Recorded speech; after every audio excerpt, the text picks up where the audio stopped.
Welcome to GrayHairLady.com. This is a place where people of all ages can go to watch some interesting points of view. 50 is the new 40 of this generation. As the baby boomers are aging, we're not looking or acting like our parents did. This is a place where you can watch live and recorded shows about staying positive about aging. Looking back, we have seen it all, from the 50s to today. The stories we have to tell. This is our story of a generation that has changed the world. Some will say we might have not changed it for the better, but we fought hard to make a difference. This site is a place to tell our stories about what we have seen and what we have done.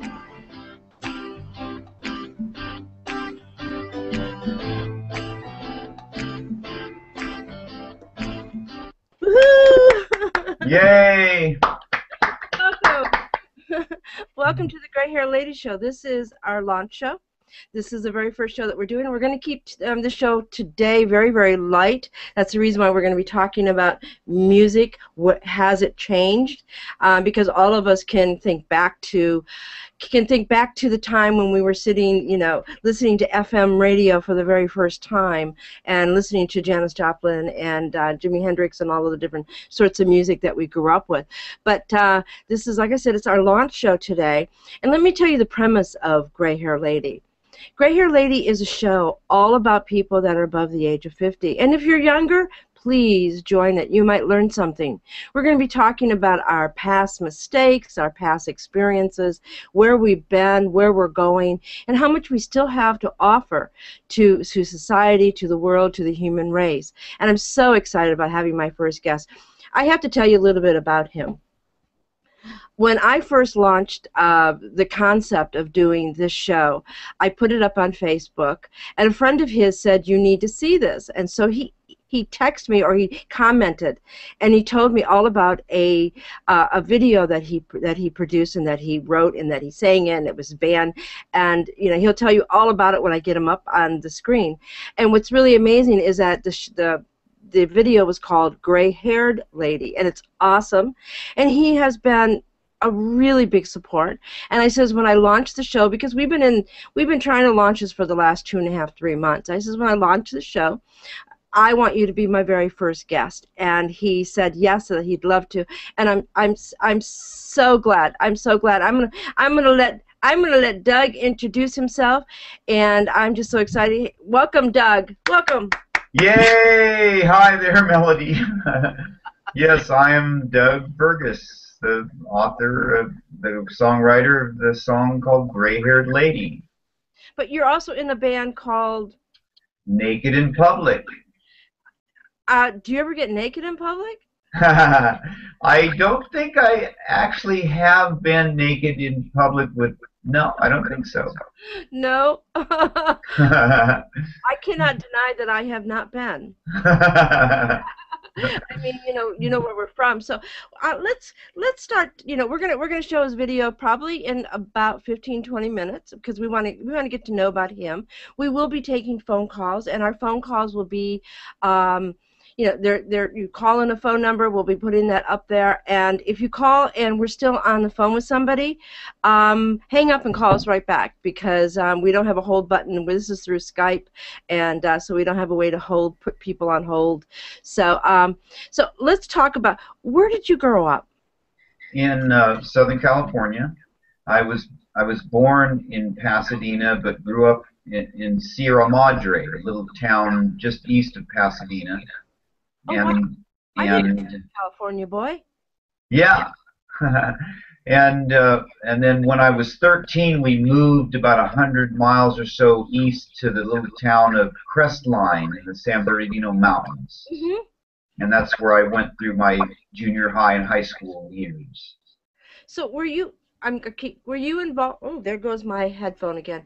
Were you how old were you during the 60s? I was born in 1960. Oh, so you were, like, when you were 10 years old, you got to see a lot of things that a lot of people didn't get to see at the age of 10, and that was the Vietnam War. Well, yeah, like things like I remember watching Neil Armstrong on the moon as it happened, or was it live? Was it actually live? I don't remember.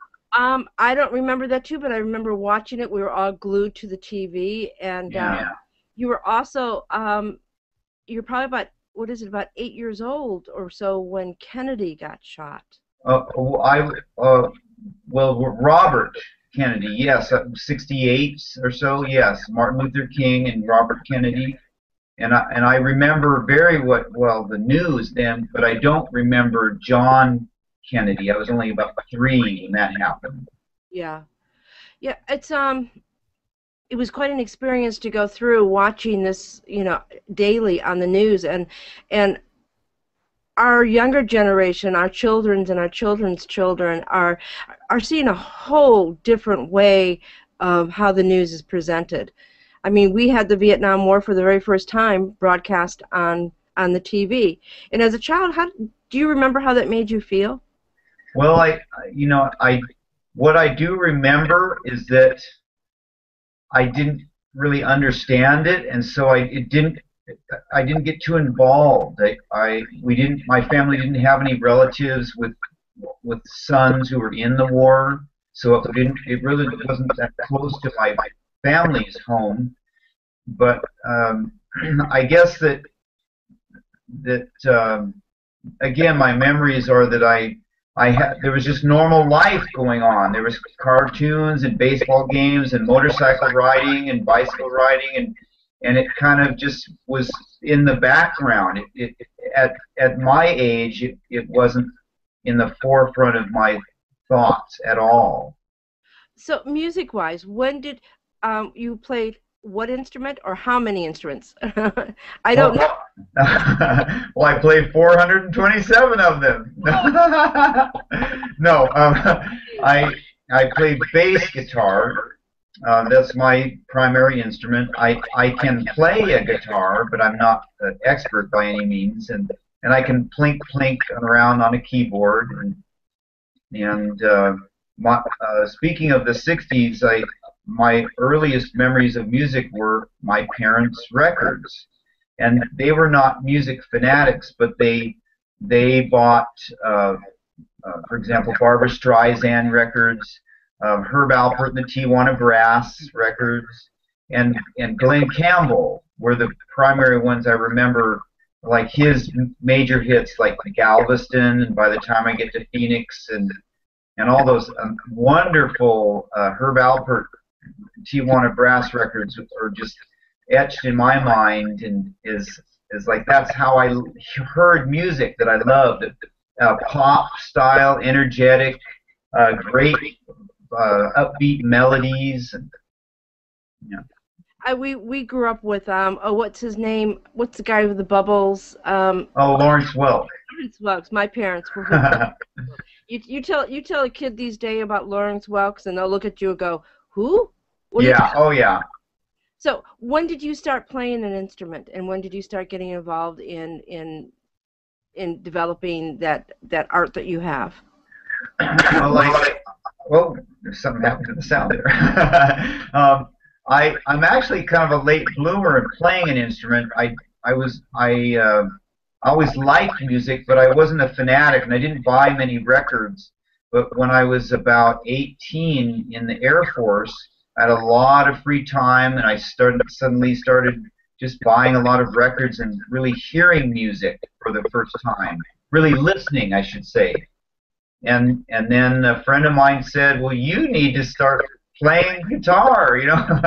So I said, "Okay," but it was the summer of 1980, I believe, when the hit song "Fame" was on the radio by Irene Cara, and there was a guitar solo that, totally went through my brain and just told me, you need to do this. You need to play music.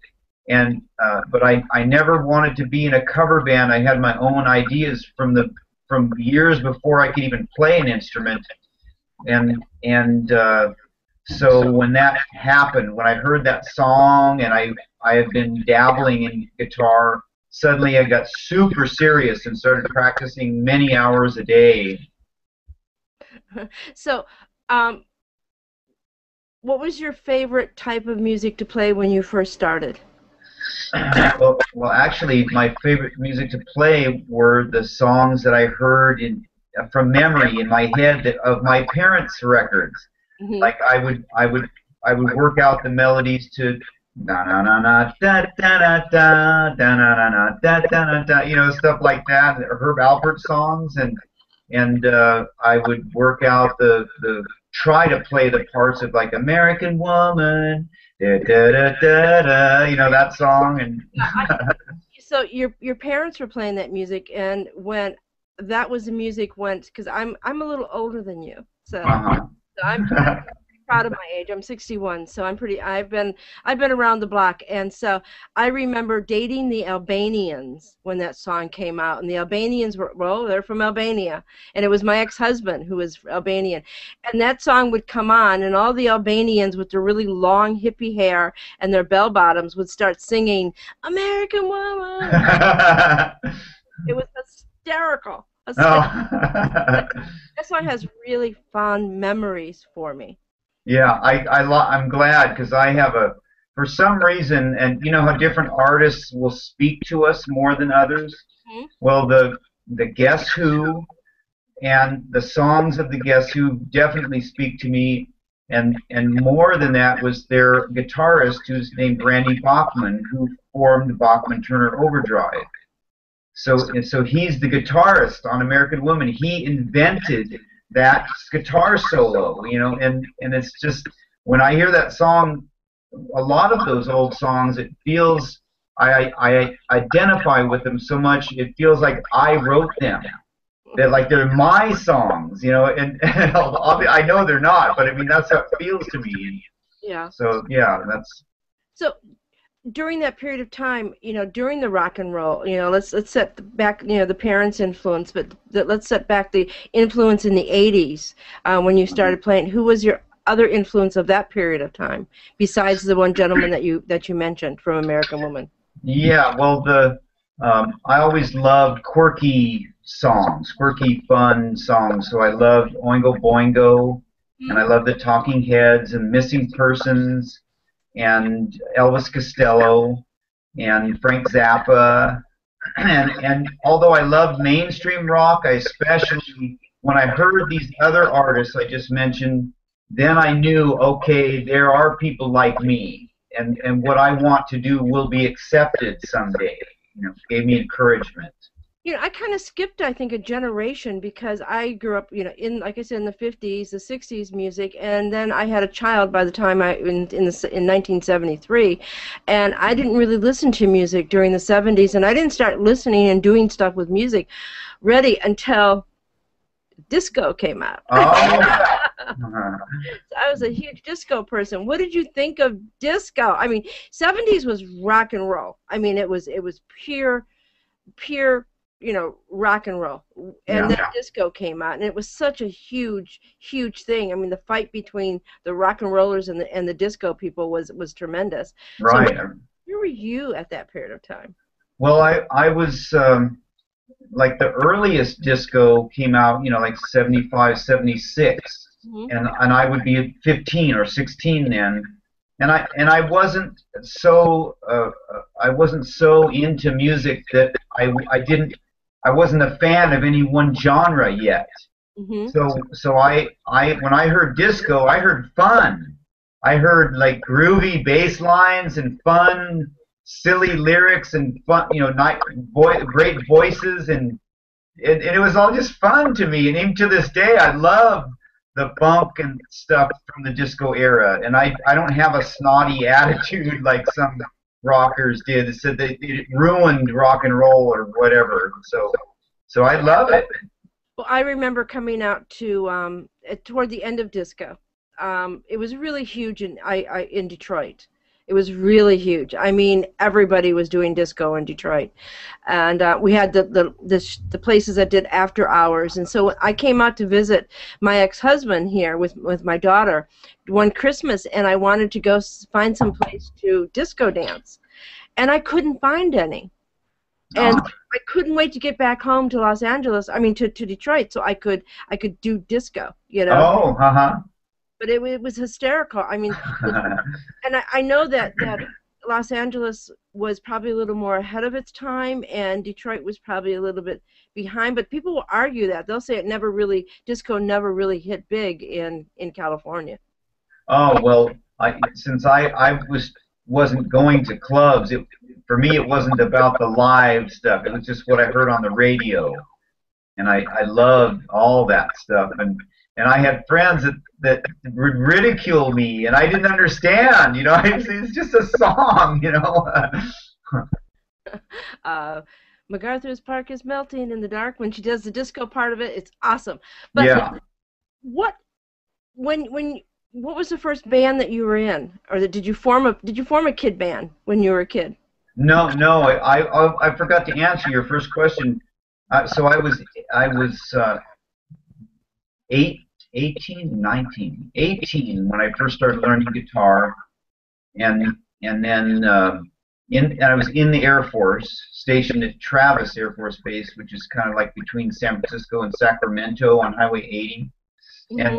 and then I didn't understand playing chords. I was just playing all these melodies I had in my head, and I was frustrated trying to learn all these contortions to put my fingers in to be able to play chords.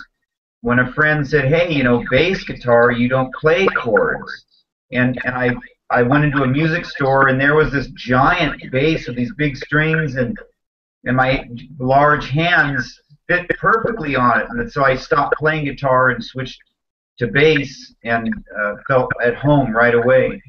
And but who influenced me? Well, like those bands that I mentioned, the 80s, late 70s, early 80s, new wave bands I loved, and bass players such as John Entwistle from The Who and Jack Bruce from Cream, and Larry Graham from Sly and the Family Stone and Graham Central Station. Is that called new wave? New wave is what they called the early 80s, like Missing Persons and Flock of Seagulls, and I'm trying to pull them out of the fog of my brain right now. I was kind of a missing person at that time because I had not a clue. Okay. I had not a clue. So this is a new phrase for me. So it doesn't matter how old you are, you can constantly learn. So Yeah. I know new age, but I haven't heard new wave. Oh yeah, new wave. I'm trying to think of a. There were a lot of like one-hit wonder bands during that era that had songs that totally defined the term new wave, but they were all kind of lumped together, like the Police, the Talking Heads, the Missing Persons. New waves, usually termed, was about a band that played quirky and fun and a little dissonant, a little odd sounds, and it was new wave because it wasn't the same old rock. It was like a new rock. Did Alice Cooper, was he kind of in that genre? No, he was from before. He's lumped into the 70s rock. You see how I don't. Yeah. I've been watching The Voice. Uh-huh. Hooked on The Voice, and I'm so upset that two really good singers got canned a couple weeks ago. Yeah. It really disappointed me because they were awesome singers. Because I've always been a closet karaoke singer, so I do horrible karaoke. But I don't know much about the bands during the 70s and the 90s. I mean, I was a working mom, I was a single mom, so I didn't do any of that sort of stuff. Right.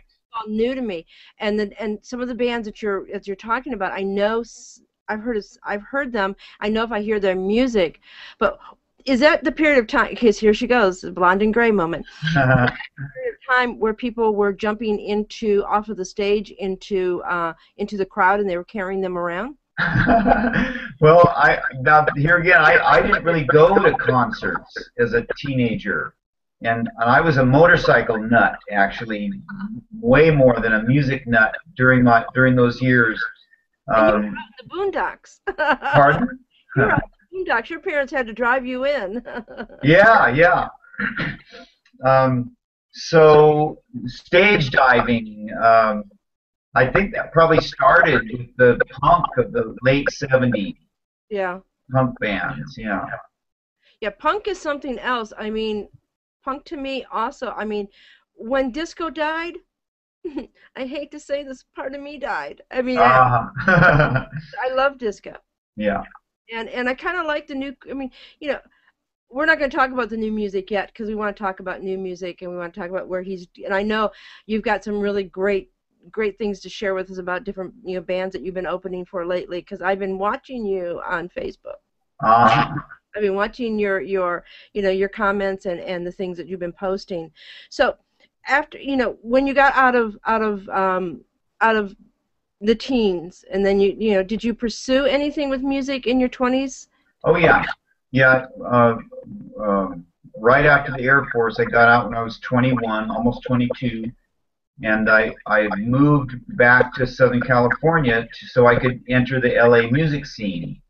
And I had only been playing an instrument at that time, like barely more than 2 years, but I had been practicing from 4 to 12 hours a day every day for 2 years, and I just felt that I wanted to get in there and make my mark on the world, and I auditioned and found a band that would let me join, and so we actually played the LA, Pasadena, you know, San Gabriel Valley, LA circuit for about 4 years, and we were called Split Image, and we were signed to a record company called Allied Artists, but they never did anything with us. It was, I don't know, one of those many times when a band says, "Yay, we made it," and then, oh wait, I guess we didn't make it.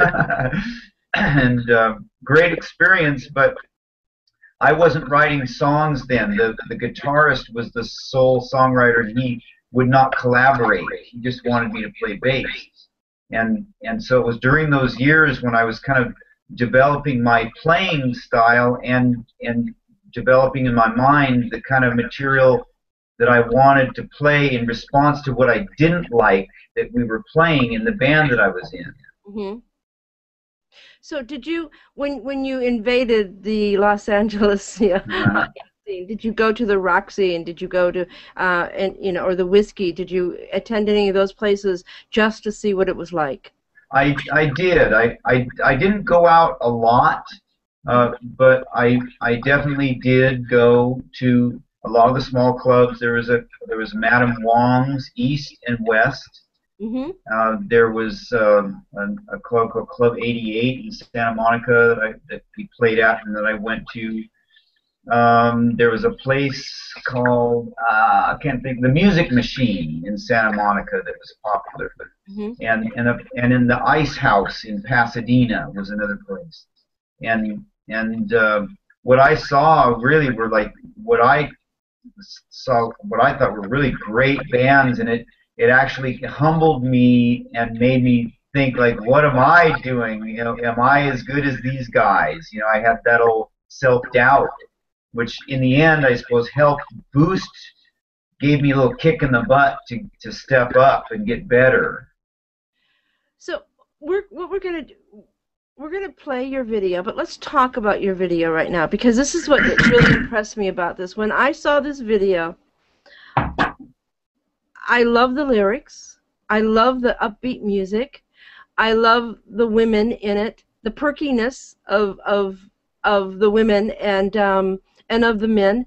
And I think that it was a really, really interesting rendition. I have to say, is that the right word? Of how vibrant we women can be above the age of 50. Yeah. I mean, that's what I got from this. I got from this that you know, we can still have a lot of fun. Uh-huh. You know, our children are grown, most of our children are grown, and they're gone, and they're raising their children, and I think it's time for us to have a lot of fun now. So set me up with how you decided to do this video. And for the people that are watching the show, there may be a little audio problem with it because we are taking, and we do have permission. We do have permission. So, Doug, we do have permission to show this, correct? Yes, I am the sole copyright owner of this material. Okay, because I need to put that out there, because because this goes straight onto YouTube, YouTube's going to go, oh, you violated copyrights, but no, we have permission to use it. And, we will never reproduce it and use it separately. It will always be attached to this video. It will always be attached to this show because we are live. We are live on YouTube. We are live on grayhairlady.com. And we're live on Google Plus also. And we have, people that are watching the show. We really appreciate and thank you guys for watching our first launch show. We hope to build this up bigger and bigger. But let's talk about the concept and how you decided to do this video. And okay. Okay. So, well, it began here in Ashland, Oregon, where I've lived for about 14 years. And Ashland it's kind of known as a place where older people, women, actually anyone, it's known for its diversity. And it's especially known for its active older people and very, very fit, healthy older people. And most especially older women. It's like a super women-friendly town. And I don't know if there's some secret club or secret website or something, but it's a lot of women come here because it's known they can feel safe. That the men that are here love them and will accept them and let them be who they want to be. And maybe along the same lines, there's a lot of older women here who don't wear makeup, who don't dye their hair, who don't make excuses, and just they are who they are, and they're literally like, I mean, there's like 20-something thousand people in Ashland, and the comical opinion is that there's like 18,000 women and 2,000 or so men. And of the 18,000 women, like half of them are like over 50 and that are gray hair, and they're runners and bike riders and boat rowers and yoga masters and and they're like literally every day as I go about my life here in town, I will see at least 10 a day of these gorgeous, fit, bright-eyed, healthy, gray-haired ladies. And so one day I just wrote the term down, gray-haired lady, and put it in my little lyric folder. And then, like, days or weeks or months later, I open my folder and I go, oh, gray-haired lady. And I said it was time to write a new song. And I had a bass line, the one that's in the song, that dun, dun, dun. Da, da, da, da, da, da, da. I said, okay, that's got to be the basis for Gray-Haired Lady.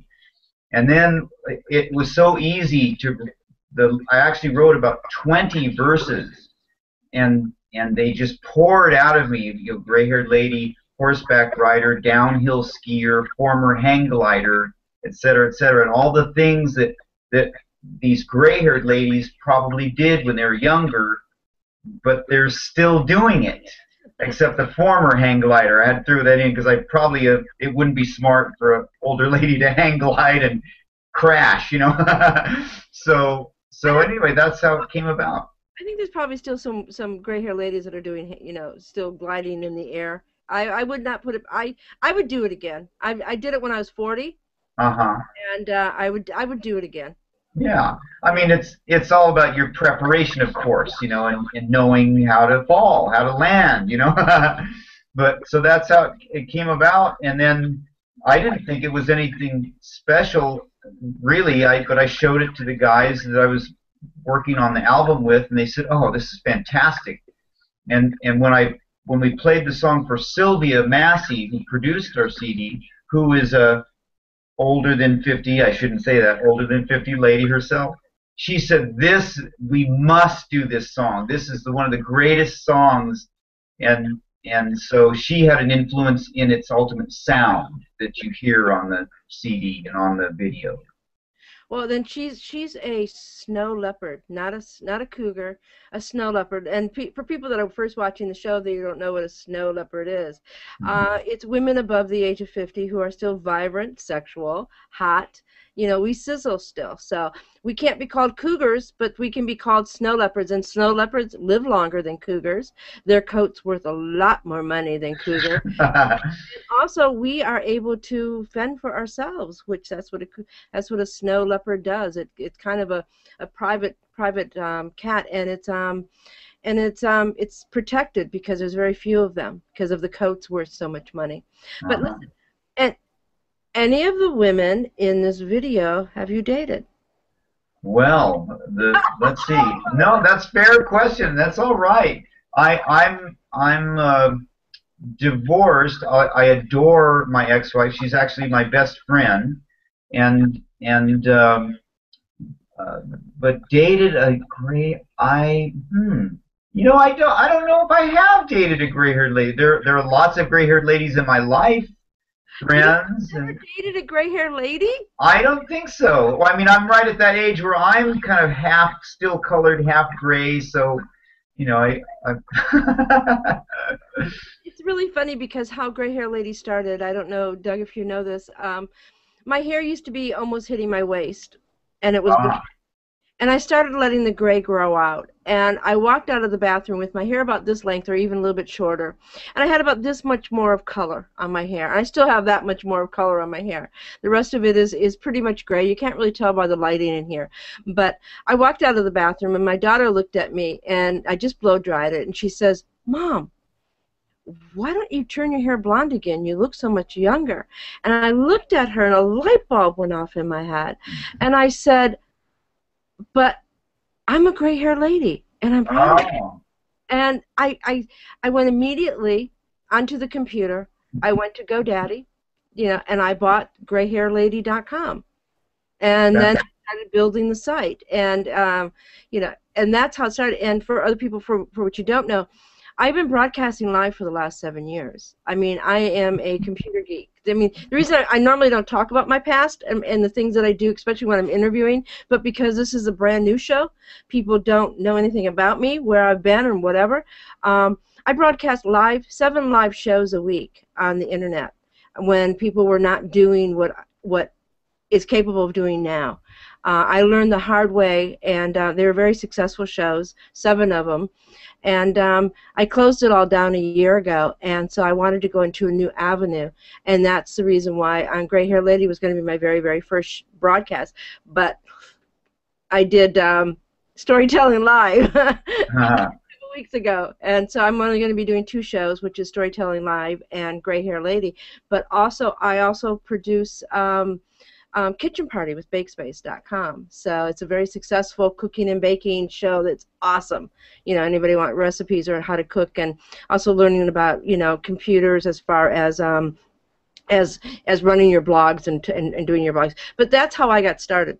So when I went onto Facebook and when you became my friend, Doug, and you know, he would message me a little bit. How's things going? When are you going to start your show?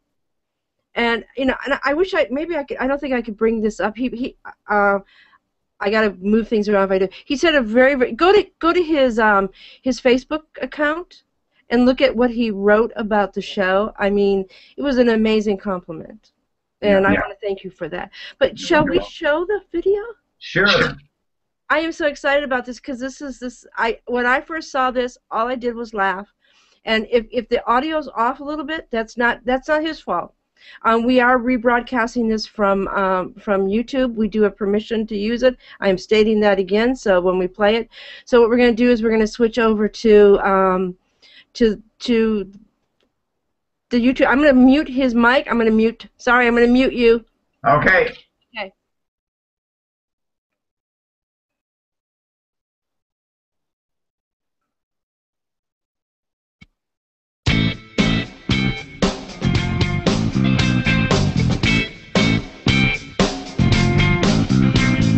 Gray-haired lady,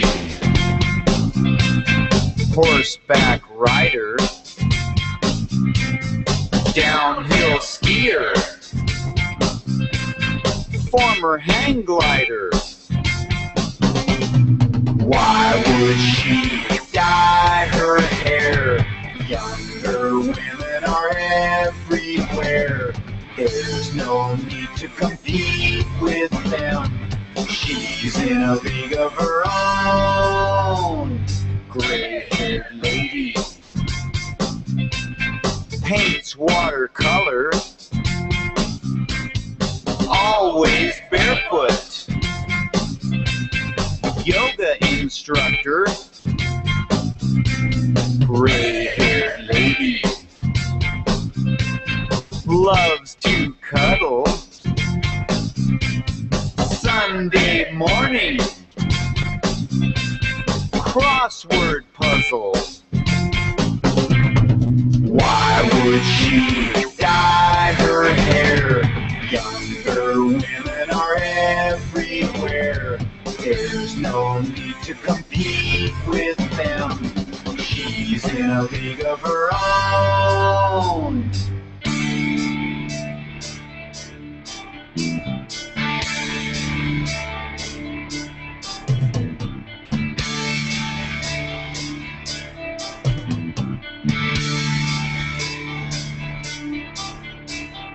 She's my doctor.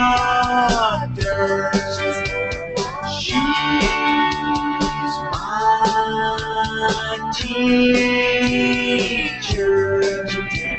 She's my Buddha. She's my healer.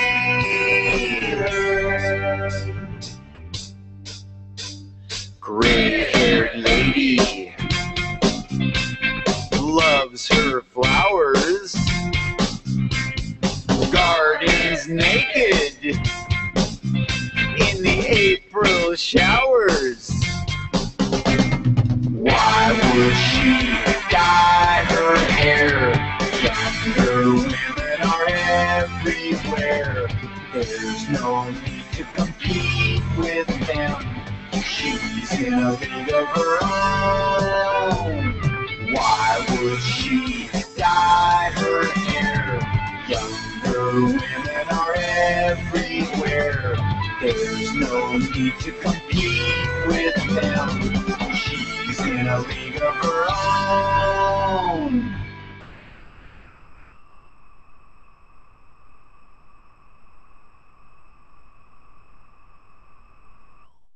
Woohoo! Yay! I love it.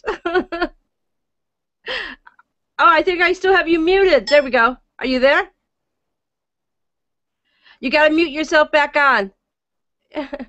Turn your mic back on at the top. The very top you see on the right-hand side it says mic.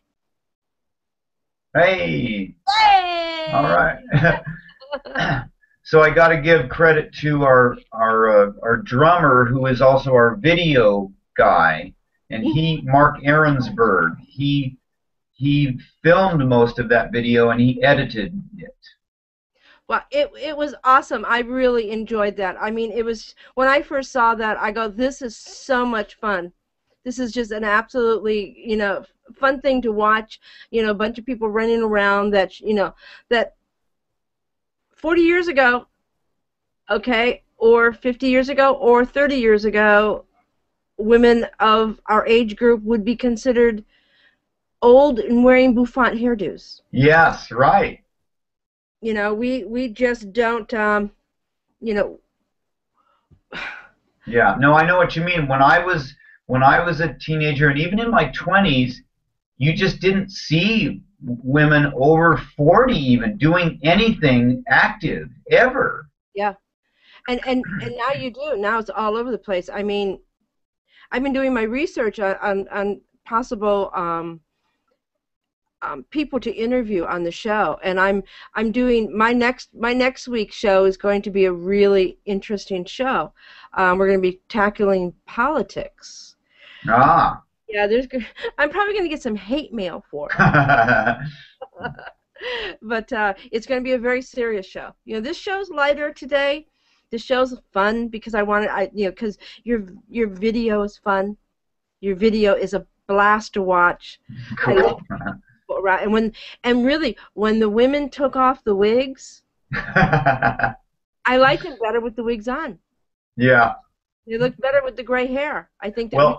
Yeah. What's interesting, those two women are both older women who dye their hair, and they volunteered to be in that skit and to wear the gray wigs, to be able to get into the gray-haired lady party, So that was fun that they did that.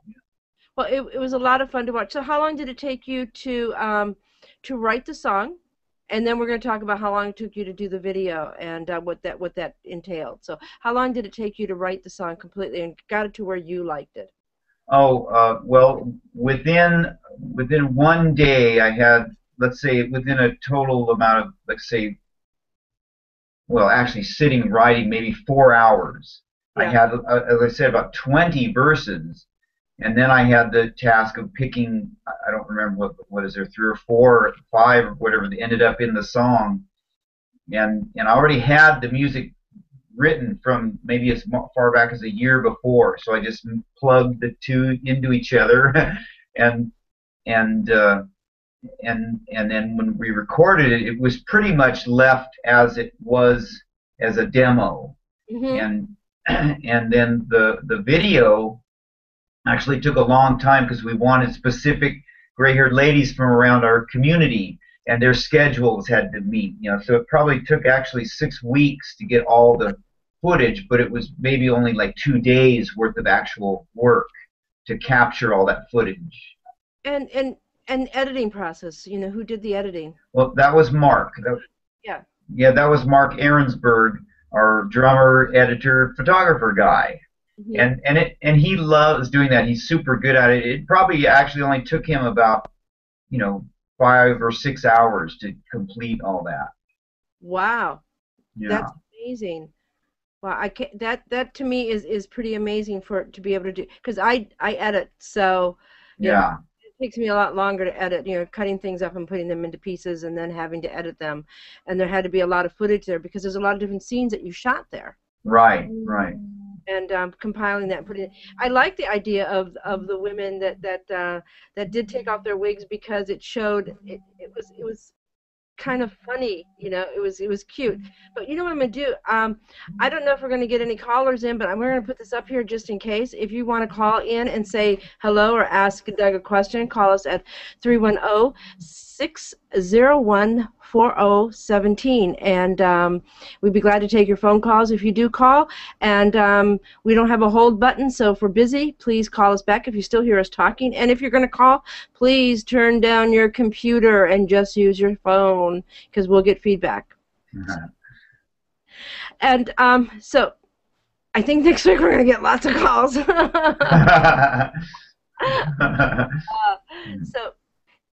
So tell me, right now you've been doing playing a lot of music. You've been opening for a few acts and some things. What have you been doing lately? Well, we've been actually our priority has been working on a new CD of songs that are going to be targeted towards kids. And it'll be like older kids, like songs that are spunky and have attitude, versus Sesame Street lesson-like songs. These would be like an example of lyric would be, kids need to make noise. Or when I tell the truth, I get in trouble. So why would I tell the truth? And even songs about pooping and peeing and fun stuff like that. And so in the middle of all that, we got notice that a demo I submitted almost a year ago to a local music festival was accepted, and they wanted us to open for Cyndi Lauper, and that's actually coming up. That's this coming Saturday, just a few days away. The first time I heard her song, Girls Just Want to Have Fun, I sat there and I listened to her voice, and I thought to myself, this woman has an amazing range. This woman is not just, a pop singer or whatever you call them. She has operatic voice. It is so strong. I mean, her voice is amazing. The notes that she hits, the highs and the lows, in a matter of seconds. To me, I don't know how she could have done that. Because remember, I'm a horrible karaoke geek. So yeah, I agree. Yeah, it has to be really exciting to be able to open for her. Yeah, no, she carries her own opening band on her tour, but we are like the opener for the opener. You know, like the local band that gets the local shot. You know, but still, it's fantastic. You know, it'll be just a great night to be able to play in the same place that she's playing, and then to witness her. Well, the energy that is going to be created, and also it's you know, to be chosen to be able to do this is quite an honor, and I'm really happy for you. Your children's songs, what are you hoping to, you know, to do with your children's songs? Oh, well, we think we've got a pretty cool avenue we're going to pursue, and that is we're going to make it an animated band, a cartoon band. Oh. And it'll be called Lucky Doug and the Stink Bugs. And the Stink Bugs? Yeah. and we're just thinking of creating a pilot for the cartoon show, and the CD will have no photographs of us. It'll be all characters created to represent the band. I think that's great. I mean, who's doing your animation? I mean, we don't have anyone yet. You gotta put the word out there for people that are animators to come in and get in with this, because you know, if it's anything like what you did with your video, I mean, I think it'll be very successful. So one of the reasons I had you on is because I want to talk about music now too. Okay. And these are your personal opinions. You know, so we're going to ask you some personal opinions. What do you think about where music is going? Well, you mean as an art form or as a business? We could do both. Let's do it as an art form, and then we'll do it as business. Okay. Well, music as art form, the fact is most new music that's being created is just like stuff that's been done before.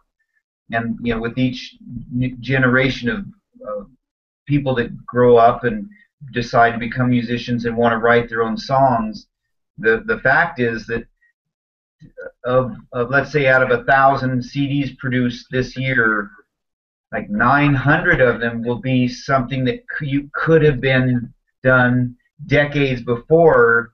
A little different, but there's no radical change in a lot of the genres, but so there's a much smaller percentage of all new music that is groundbreaking or changing or bending the rules, and that's how I hear it.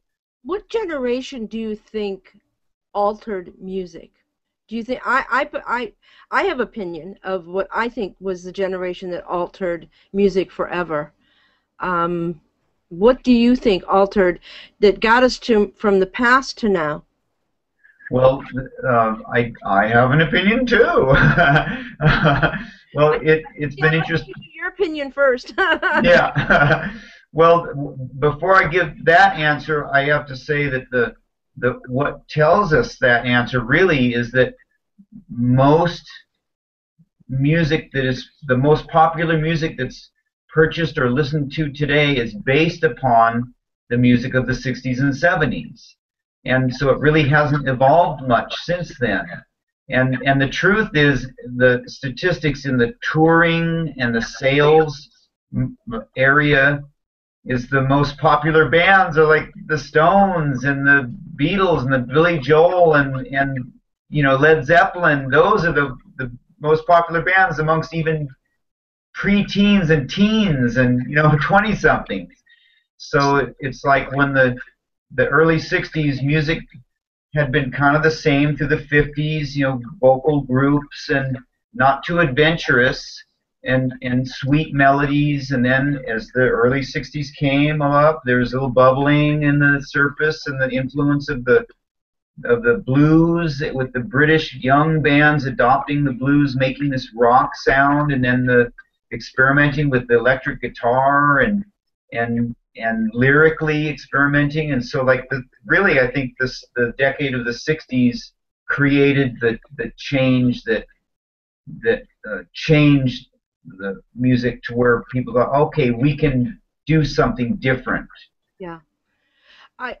I agree with you that I think during the 60s and the 70s, altered the course of music. I think it did start with Elvis, and that opened up a brand new whole thing when the Beatles came. Um, I remember where I was when Janis Joplin died. Janis Uh-huh. was huge with me. She was huge for me. And I got to see a lot of these groups at a place called the Grandy Ballroom in Detroit. I got to see uh, Joe Cocker, and Uh-huh. we were a little spacey on some fun things, And my ex-husband and I, we were watching him, and we were looking at him, and we go, "Wow, man, did Joe Cocker just float off the stage?" Janis Joplin, where do you think she died really young? Where do you think her and Jim Morrison and Jimi Hendrix, and they all died within the same period of time? Right. Another same thing, drug overdose. Where do you think they would be today if they would not have died? Wow, what a question. Well, one way I can think of that, an answer to that, or to respond, is think of the ones that didn't die from that era and what they did, and influential artists, and they either had their little rise, their bubble of fame, and then just settled into a quieter life, or a lot of them have kept making music, although they didn't have the backing of a giant record company, so they aren't in the public's ears and eyes anymore. But a lot of those artists are still, to this day, in their 70s, still touring and making music. So I think for sure Jimi Hendrix would still be, to this day, playing music, and would have continued to develop it and do great things. And I think Janis, well, gosh, she was so intense. Yeah. I don't think she could have survived. I think that was like, maybe if there's a grand plan, I think that was her plan. She was going to be this huge ball of energy that couldn't sustain. And I think the records that were out there, because they were records at that time, was the tip of the iceberg of what she could have accomplished. I mean, she was just an amazing voice, and her influence with the blues. I mean, I listened to some of her blues songs, and they melt me more than "Oh Lord, Won't You Buy Me a Mercedes Benz." I mean, oh yeah, her blues songs were amazing. Yeah, and she definitely was she's an old soul. You can't be 20 to 27 years old and sing like she did. You have lived not just 20 years, you've lived like a long time to be able to sing like that. And so amazing voice, and I really firmly believe that period of time changed the way that that we blended music in together. And I think it also helped with, it also was pretty much in with the with equal rights and all of the different movements, and with the women burning their bras and so forth and so on. I mean, we did change history. I think that we put the whole world in a different place, and we spoke up when we used our voice. And sometimes I wonder if we did it right. I just wonder, Right. Music, was a big part of our lives. I mean, since I am a couple years older than you, I remember when FM first came out, and it was the underground radio station. Oh yeah. And we were all excited about the music, the underground radio station happening, FM. We were able to listen to all these different groups. I used to listen to the Doors a lot. I loved the Doors. I had their album, and I would play it over and over again, like teens do. Right. And one day, my mother screams from her bedroom, "Turn off that death music!" Oh, they were amazing to me. And we've lost so many of our great, I can't say the word musicians, I can't say spaghettis and Massachusetts either. So we've lost some great raw talent. And so if you were to give advice to somebody, and this is a segue into this, if you were going to give advice to someone that's starting out, okay, let's clarify this, at all different ages, not just right. the the young, but even people that are in their 60s and their 70s and their 50s that wanted to pursue music, what would you tell them? What advice would you give them? Oh, just to do absolutely what you want to do, and not care about what others think of it and where it's going. Just use your own gut feeling as to guide you. You know, taking advice is great, but you have to be realistic with yourself. What you're doing, if it's more than just a hobby for you, if you really want to do it to keep aspiring to improve, you just have to do it. You know, and like almost everything I've ever done in music has been out of ignorance and just by taking a step or saying yes. And it led me on another path, which led me to a fork, and I took the left or the right fork, and it took me to another path, and I've just always done what I wanted to do, and not try to create anything for a particular market. Doug, any regrets in your music? No, no, because it's only been what I've wanted to do. I've never compromised or never edited or done anything because of what someone might think of it.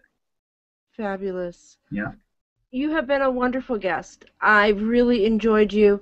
Thank you for believing in the Gray Hair Lady show and being a part of the launch show. This has been a wonderful treat to have you on the show, and I would love to have you back on the show. You know, when you get your children's songs out there and you start, working on that, I would love to have you back on and talk about, where you're going. And but one last question is, where do you see yourself in 5 years? Oh, wow. Well, using a dose of reality, I can say, where do I see myself? Well, I'll be optimistic. I see myself more and more in the music world and less in the day job, non-musical world. And I'm not even going to say what that means financially, because at this point, I don't think anyone should arrange their life purely for just to do something because it does or doesn't make money. Of course, we have to eat and live somewhere, but so in 5 years, I see myself playing more shows, going places where people know I'm coming, and they say, "Oh, we're going to go see this guy because we know about him already." You know, I won't be an unknown. Well, sometimes it's nice being an unknown. Get to do a lot more stuff and get to really stay with your own creativity. Right. But thank you for being a guest on the show. And I want to thank all the people for watching. And we're going to be having the show every Tuesday at 3 o'clock in the afternoon. I know it's during the day, but you can catch the show and watch it at any time on grayhairlady.com and on our Gray Hair Lady channel on YouTube. So, Doug, thank you for coming and being on the show. I hope you've enjoyed it. Yes, thank you very much, Melody, for having me here. It has been extremely fun. Great. I told you it would be easy. Yeah. So, for all the people, thank you for watching, and come back next week and tell your friends about it, because this is your show. This is your positive outlet for people that are above the age of 50. And if you're younger, watch the show too, because you can learn a few things. Thank you so much. Thank you for watching.